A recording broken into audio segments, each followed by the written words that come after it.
Hi, I'm Katie Anderson, curriculum writer, gifted teacher, gifted endorsement teacher, and parent of gifted kiddos. You're already a pro at parenting, so stay tuned and let me help you become a pro at teaching. Right now in this video, I just want to talk a little bit about this buzzword we keep hearing, 21st century skills. What we mean here are the skills that our kids are expected to have mastered so that they're successful either in college or in the workplace. Well, what can we do to help them get ready for that? I'm going to give you some pointers that I've learned through my experience and research in the classroom. You can find lists of these all over the internet, but I've condensed it into the 4 C's. They're kind of the 4 biggies. What we're talking about here is critical thinking, creative thinking, collaboration, and communication. All right, so I'm going to break them down a little bit and just give you some pointers from what I used in my classroom, what I think works best as we're teaching those skills to our kiddos. The first one, critical thinking. What we're really talking about here is the ability to reason, the ability to come up with a valid argument to their perspective, and the ability to problem solve. So what can we do to help them get ready for that? Well, one of them is starting by validating their opinion, letting them, even as kids and teenagers, have a valid opinion and knowing that we really respect them for that.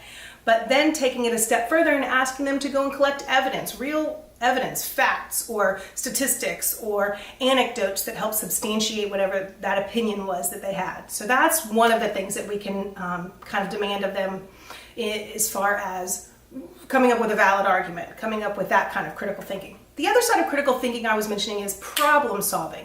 So what do we do here? First, we let the kids help us establish something that is a problem, something that could be better, something that needs to be fixed or needs to be prevented, and then we challenge them to go come up with ways to do that, come up with solutions, and come up with all those ideas.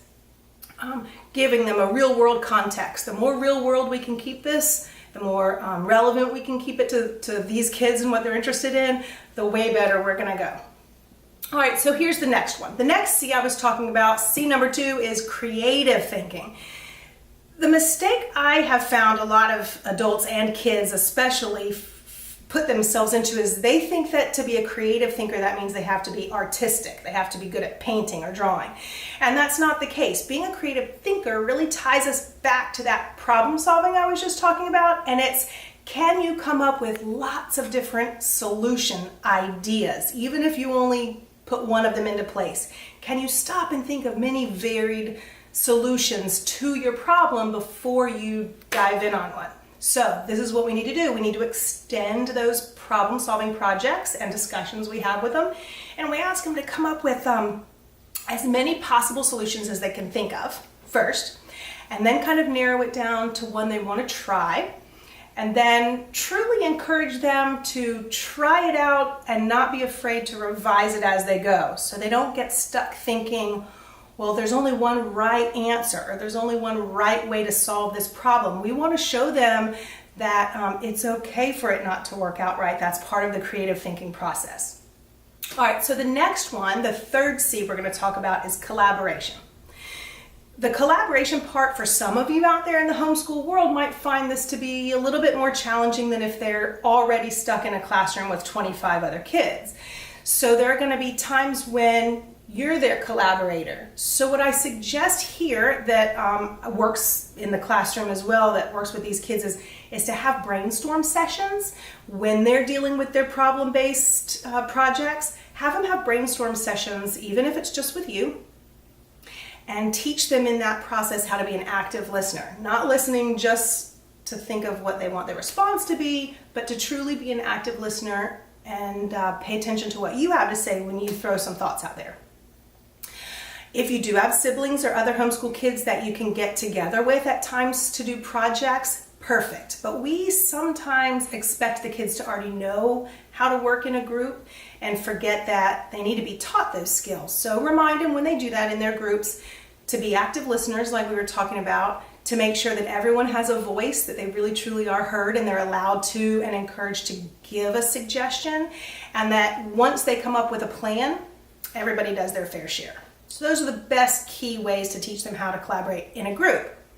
Another way that we sometimes overlook teaching collaboration with these kids is they might already really be interested in a specific field. So let's go out there and find opportunities to give them a mentor or give them an internship opportunity or maybe a volunteer opportunity. This may end up being good career planning for them, or it may just be a way for them to learn how to work with adults, how to work with some more of their possibly intellectual peers, and get out there in environments where they have to collaborate through discussions and through project management. All right, the fourth C. We're at the last one, and we're talking about communication. No matter what job they end up wanting, they have got to be effective written and oral communicators, right? Well, we've already talked about the active listening, and the best way to do this is talk a lot and listen a lot. You're already doing that, I'm sure. The other way to encourage this is to make sure we explicitly teach them some of those other skills that go along with communication, like our nonverbal skills. The importance of eye contact, the importance of smiling and nodding and acknowledging that you are paying attention to what the other person says, trying not to cross your arms and fidget a whole lot when you're doing a presentation. So those are some skills that we assume they know, but we need to teach them those if they're not great with them. We also kind of expect that people know how to communicate concisely and like get to their point without being too wordy, but that's another one that has to be taught and revised along the way. So let's show them that it's okay to revise our communication and kind of rethink it, try it out for an audience and see what they say, and then maybe make some suggestions or some corrections. All right, in summary, what we're tasked with doing is helping our kids get ready to master their 21st century skills so that we've done what we can do to set them up for success, whether they're in college or in the workforce or both. So I hope that some of my teaching suggestions will help you feel like a total pro at teaching at home. If you have any other suggestions or comments for other videos, if you want me to dive deeper into one of those C's or into anything else, throw me a comment at the bottom. I'd be happy to make a video for you. I'd also really appreciate it if you'd like and subscribe to my channel. And I will see you next time. Happy teaching, parents.